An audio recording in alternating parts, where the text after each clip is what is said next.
नमस्कार, रेवती रेसिपीजमध्ये आपलं स्वागत आहे। आज आपण आलू बुखारचा मुरब्बा कसा बनवतात ते पाहणार आहोत। याच्यासाठी मी 1 पावभर आलू बुखार घेतलेले आहे। साधारण 5 बसले आहे त्याच्यामध्ये। ह्याला डाळ मसाला हवे असेच आपण आलू बुखार घेणार आहोत। आता याचं देठ आहे ते काढून घ्यायचं। हे स्वच्छ धुवून घेतले आहे। ह्याला टोचून घ्यायचं असं। इथे मी कुकर घेतला, त्याच्यामध्ये हे आलू बुखार घातलेले। आता साधारणतः 2 शिट्ट्या आपण करून घेऊया। आता आपण आलू बुखारला शिजवून घेऊया। आता एका भांड्यात काढून घेऊ। 1 शिट्टी केली तरी चालते। कमी शिजवायचं असेल तर तसंही करू शकतो आपण, पण 2 शिट्ट्यामध्ये छान व्यवस्थित शिजला जातो। आता बघू शकता याचं पाणी पण किती छान कलर आला आहे पाण्याला। आता हे पाणी आपण ह्याच पाण्यामध्ये पाक करूया। आता या पाण्यामध्येच मी साखर घालते।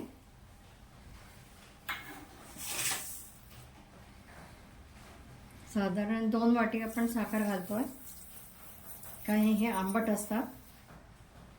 गॅसवर कुकर ठेवलेला आहे। आता आपण साखरेला हलवून विरघळून घेऊया। आता साखरेचा जो पाक करतो त्याला उकळी आलेली आहे। आता या स्टेजमध्ये आपण 1/4 चमचा मीठ घालूया। मिक्स करून घेऊया। साखर पूर्ण विरघळलेली आहे। आता याचा आपल्याला पक्का पाक करायचा आहे।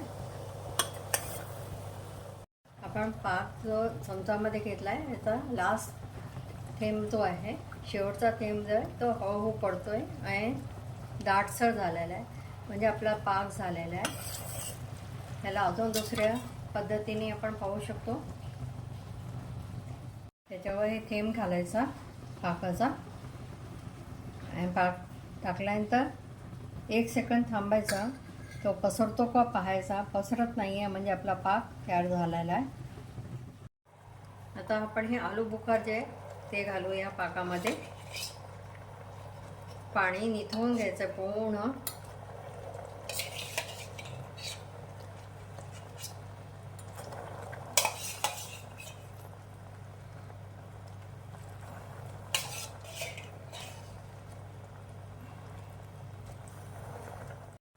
त्याला 1-5 मिनिट आपण पाकामध्ये सिम गॅसवर राहू देऊया।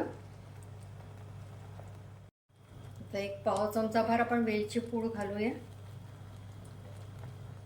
करून घेऊया। आता मी गॅस बंद करते। आपला आलू बुखारचा मुरब्बा तयार झालेला आहे।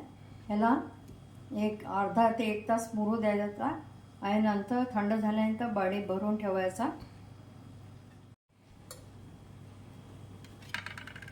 एका बाउलमध्ये मी काढून दाखवते। मस्त छान शिजलेले आपले पाक छान त्याच्यात मुरतो।